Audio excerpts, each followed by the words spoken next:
জামাই আমাদের উদ্ধার করেছে।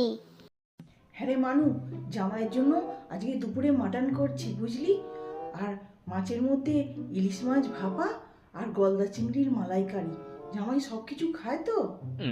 হ্যাঁ হ্যাঁ, তোমাদের জামাই সবই খায়, ওর কোনো কিছুতেই আপত্তি নেই। এখন কি খাবে বলছে?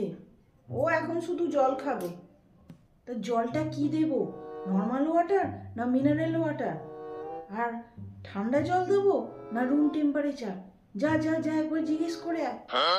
বাবা, যেন কোনো জমিদারের বেটা এসেছে।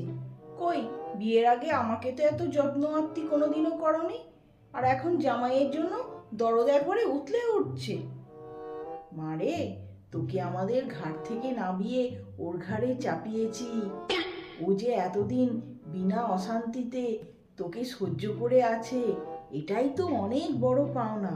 তা সেই জামাইকে একটু যত্ন আত্তি করবো না বল?